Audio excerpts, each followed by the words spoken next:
Hello everyone, welcome back to all exam preparation. आप सभी लोगों का आपके अपने YouTube channel all exam preparation में स्वागत है। आप सभी लोग कैसे हैं? आई होप आप सभी लोग मस्त, दमदार और अच्छे होंगे और आप लोगों को जो आरआरबी एएलपी के एग्ज़ाम हैं बहुत ही अच्छे से गए होंगे। तो आज हम लोग इस वीडियो में क्या बात करने वाले हैं? आज हम लोग इस वीडियो में बात करने वाले हैं कि आपकी आरआरबी एएलपी की एक्सपेक्टेड कट ऑफ क्या रहने वाली है, आपका सेप स्कोर कितना है, ठीक है, क्या रहने वाला है, और आपका जो सीबीटी 1 है रिजल्ट कब तक आएगा, और इससे पहले आपकी आंसर की कब आएगी इसके बारे में भी हम बात करेंगे। ठीक है, पहले हम आंसर की देखेंगे कब आएगी, उसके बाद हम रिजल्ट देखेंगे कब आएगा। तो वीडियो शुरू करने से पहले जिन लोगों ने अभी तक मेरे चैनल को सब्सक्राइब नहीं किया वो लोग फटाफट से चैनल को सब्सक्राइब कर देंगे और वीडियो को लाइक शेयर कर देंगे। तो शुरू करते हैं वीडियो बिना किसी देरी की। तो जैसा कि आपको पता चला होगा कि जो आपका एग्ज़ाम है, मतलब पता होगा कि आपके जो एग्ज़ाम है वो 25 से 29 के बीच में हुए हैं, 25 से 29 नवंबर के बीच में, ठीक है। तो ये आपके एग्ज़ाम कल समाप्त हो चुके हैं, ठीक है। और यहाँ पे आरटीआई की नोटिस भी आ गई है कि टोटल नंबर ऑफ फॉर्म कितने फिल हुए हैं, ठीक है। तो यहाँ पे आप जब देखेंगे, ये देखिए कहाँ पे, ये देखिए the information out in the digital format is not readily available, however the total number of paid application received against, ठीक है, इज अप्रोक्सीमेटली 18,99,407 फॉर्म। मतलब आपके 18 लाख फॉर्म क्या हुए हैं, फिल हुए हैं। ये मान के चलिए, ये आप यहाँ पे देख लीजिए अप्रोक्स आपके कितने हैं, 19 लाख हैं। तो आप मान के चलिए कि आपके क्या है, 19 लाख आपके क्या है फॉर्म फिल हुए हैं, किसमें, आपके आरआरबी एएलपी एग्जाम में, ठीक है। तो आपको ये पता होगा कि आपका कोई भी आपका एग्जाम हो गवर्नमेंट का, उसमें आपके मान के चलिए 50 से 60% ही बच्चे क्या होते हैं, आपके उपस्थित होते हैं या एग्जाम देते हैं, ठीक है। तो अगर हम 19 लाख लेके चलते हैं, तो अगर इसका हम 50% मान लें, तो 50% कितना हो जाएगा आपका, 8 यहाँ पे हो जाएगा आपके 9.5 लाख, ठीक है, क्योंकि 9 दूनी 18 और ये आपका 5, तो आपके 9.5 लाख बच्चों ने क्या किया होगा, एग्ज़ाम दिया होगा, ये हम लोग मान के चल रहे हैं, ठीक है। अब यहाँ पे आपकी वैकेंसी कितनी थी, तो सभी को पता होगा वैकेंसी आपकी थी कितनी, 18,799, ठीक है। और हम लोग कितने मान के चल रहे हैं, कितने लोगों ने आपका एग्ज़ाम दिया होगा, 9.5 लाख बच्चों ने क्या दिया होगा, आपका एग्ज़ाम दिया है। तो यहाँ पे आप देखेंगे तो पर सीट के लिए देखिए आपके जोन वाइज आपका डिपेंड करता है कि आपका कितने फॉर्म फिल हुए हैं, उसमें पर सीट कितनी फाइट है, उसके बारे में भी देखेंगे। लेकिन ओवरऑल अगर हम बात कर लें कि पर सीट के लिए कितने बच्चे आपके स्टूडेंट फाइट कर रहे हैं, 50 स्टूडेंट, मतलब आपका क्या है, आपका एक सीट के लिए आपका 50 बच्चा फाइट कर रहा है, या बोल सकते हैं आपका 50 पे एक बच्चे का होगा, ठीक है। अगर हम लोग 9 आपके 9.5 लाख मान के चलते हैं, ठीक है, क्योंकि आपके है तो 19 लाख लगभग आपके फॉर्म फिल हुए थे, लेकिन आपको पता होगा 50 से 60% ही आपके क्या देते हैं, आपके एग्जाम देते हैं, ठीक है। तो यहाँ पे आप देख लिए हैं कि आपका लगभग 50 बच्चे पर एक बच्चे का होने वाला है, ठीक है। तो ये तो आपका हो गया। अब हम बात क्या कर लेते हैं, थोड़ा हम बात कर लेते हैं इसके बारे में कि आपकी क्या बोलते हैं, आपकी कट ऑफ क्या रहने वाली है, ठीक है। तो कट ऑफ के बारे में बात करते हैं। तो देखिए सबसे पहले हम आउट ऑफ 75 देखेंगे, उसके बाद आउट ऑफ 100 देखेंगे, ठीक है, क्योंकि दोनों का अलग अलग होता है। अब सबसे पहले हम देखेंगे यूआर की, ठीक है, फिर आपके देखेंगे ईडब्ल्यूएस की, फिर हम देखेंगे ओबीसी की, फिर हम देखेंगे एससी की, फिर देखेंगे एसटी की, ठीक है। तो हम बात करें 75 क्वेश्चन की, तो आपको पता होगा 75 क्वेश्चन में क्या क्या आपका आता है, 20 नंबर की आपकी मैथ आ जाती है, ठीक है। मैथ आपकी 20 नंबर की होती है, अभी बताएंगे इसमें आपका, ठीक है। और जनरल इंटेलिजेंसी जो आपकी है, या रीजनिंग बोल सकते हैं, वो आपकी आती है 25 नंबर की। और आपका क्या बोलते हैं जो जनरल साइंस होती है जीएस, वो आपकी कितने की आती है, वो 20 नंबर की आती है। और आपकी क्या बोलते हैं करंट अफेयर या बोल सकते हैं जनरल अवेयरनेस, वो आपकी कितने की आती है, वो की आपकी आती है 10 मार्क्स की। तो ये टोटल यहाँ पे 75 हो जाता है। अब देखिए जो मैथ में है, जो आपके आपके क्या बोलते हैं 16 टू 17 क्वेश्चन आपके हो जाते हैं। अगर आप लोगों ने अच्छे से मेहनत की थी तो ये आप लोग इजीली अच्छे से कर सकते थे। लेकिन इसमें क्या है, 3 से 4 क्वेश्चन बहुत ही कैलकुलेटिव थे, ठीक है, मतलब आपके टाइम टेकिंग वाले थे कि आप उसमें ज़्यादा से ज़्यादा आप समय लगा दें और आपका टाइम क्या हो जाए, आपका समाप्त हो जाए और आप अगले क्वेश्चन करने में आपको प्रॉब्लम हो, ठीक है। तो यहाँ पे बात करें आपके, अगर आप लोगों ने मैथ में क्या बोलते हैं 14 टू 15 क्वेश्चन किए हैं तो ठीक है, ठीक है, 14 टू 15। वहीं पे अगर जीआई की बात करें आपकी रीजनिंग की, तो रीजनिंग तो आपकी शुरुआत में जीआई थी, ठीक है, शुरुआत में जब आपके 25 तारीख से स्टार्ट हुए तो ठीक ठाक आई थी। लेकिन बाद में क्या हुआ, थोड़ा इसमें कैलकुलेटिंग वाले आने लगे, ठीक है। आप लोगों ने सीटिंग अरेंजमेंट देखा होगा, तो उससे भर भर के क्वेश्चन पूछे जाने लगे और उसके बहुत ही मतलब डिफिकल्ट थोड़ी उसकी जो लैंग्वेज थी, ठीक है? तो यहाँ पे आपका डिफ़िकल्ट हो गया था। तो अगर आपने जीआई में आपने 20 प्लस भी किया है तो सही है। क्योंकि आपकी शुरुआत में तो 23 तक बन जा रहे थे, किसी-किसी ने 25 भी कर दिया। वहीं पे बात करें आपकी जीएस की, तो जीएस में आप लोगों ने अगर 15 टू 16 या 14 टू 15 क्वेश्चन किए तो सही हैं।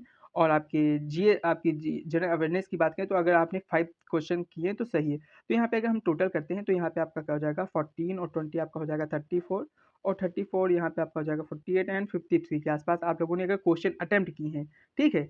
अगर आप लोगों ने 58 के आसपास 53 के आसपास क्या किया है, क्वेश्चन अटेम्प्ट किया है, तो आपको कोई दिक्कत नहीं है, ठीक है?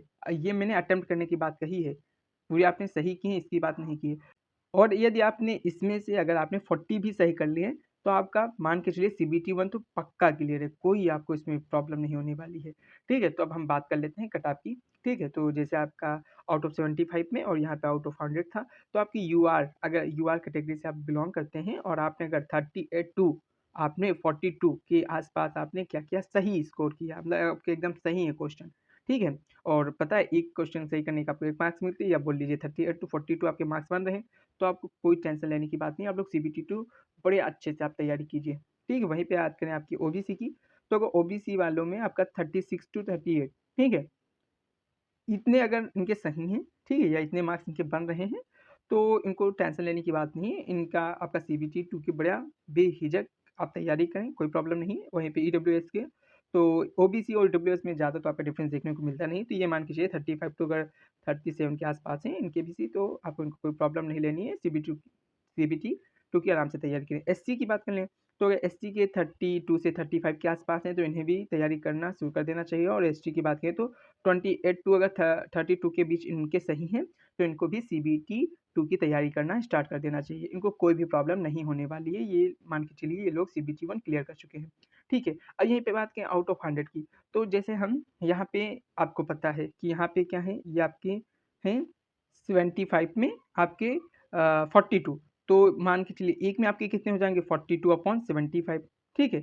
और अगर अब यहाँ पे हम 100 की बात कर लेंगे तो 100 पे आपके कितने हो जाएँगे 42 अपॉन 75 एंड मल्टीप्लाई 100 तो यहाँ पे अगर हम 25 चौको 100 25 या 75 और यहाँ हो जाएगा आपका 3 का 3 3 चौको 12 तब 14 चौको आपका कितना होता है आपका होता है 56 अगर आपका आउट ऑफ 100 में अगर आपका यूआर का 56 बन रहा है ठीक है तो आपको कोई टेंशन नहीं लेना है ठीक है यहीं पे आपका क्या हो जाएगा अगर यहीं पे हम मान लेते हैं क्या 52 अगर आपका बन रहा है किसका ओबीसी का तो इनको कोई टेंशन लेने की ज़रूरत नहीं है, ठीक है? और अगर हम बात कर लेते हैं क्या अगर आपका क्या बोलते हैं ईडब्ल्यूएस इनका अगर आपका क्या बन रहा है 48 टू 52 के आस-पास बन रहा है तो इनको भी प्रॉब्लम लेने की बात नहीं है और एसटी के अगर बन रहे हैं क्या आपके 45 प्लस तो इनको भी कोई टेंशन नहीं लेना है, ठीक है? और एसटी के आपके 40 आपके 3 टू 45 बन रहे हैं तो इनको भी आपको कोई प्रॉब्लम नहीं लेना है, ठीक है? तो ये आपका आउट ऑफ 100 हो गया, ठीक है? तो ये आपकी कुछ इस प्रकार से कट ऑफ रहने वाली है। तो ओवरऑल अगर बताएँ तो आपके 75 में अगर आप लोगों ने क्या किया है 40 के आस-पास स्कोर किया है या आप कह सकते हैं 38 टू 40 के आस-पास किया तो आपको टेंशन नहीं लेना और अगर 100 में बात करें तो अगर आप लोगों ने 100 में अगर आप लोगों ने क्या किया है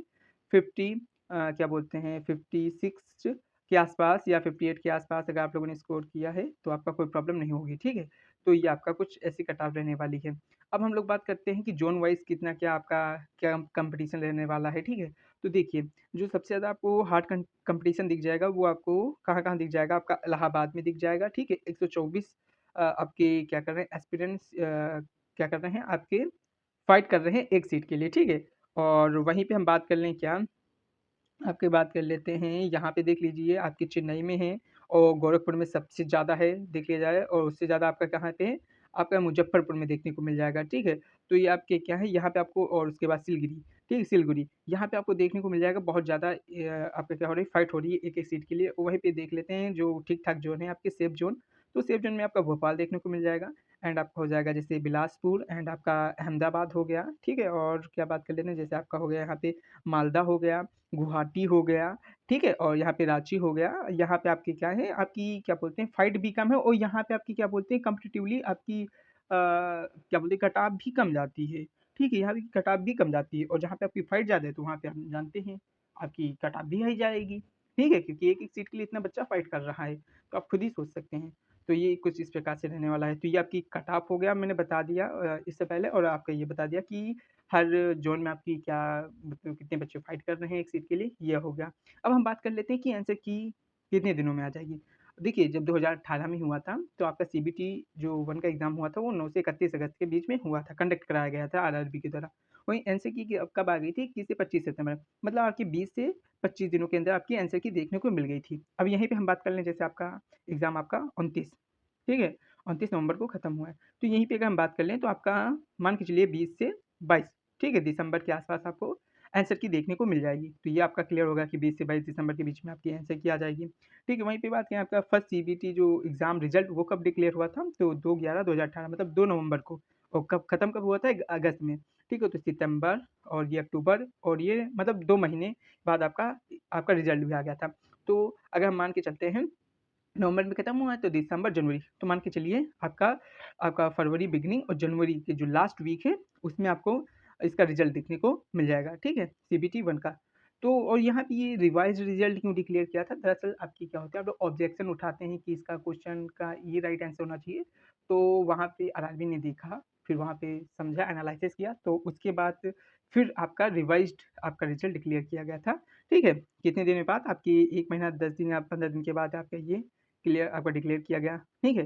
फिर वहीं पे बात किया आपका सेकंड स्टेज का एग्ज़ाम कब स्टार्ट हुआ, तो ये देखिए यहाँ से अगस्त के बाद आपका सितंबर, अक्टूबर, नवंबर, दिसंबर और जनवरी, मान के चलिए आपके साढ़े 4 महीने के बाद आपका एग्ज़ाम हुआ था। तो ये मान के चलिए आपका इसका जो एग्ज़ाम देखने को मिल जाएगा, वो आपको मार्च में आपको देखने को मिल सकता है, ठीक है? किसका?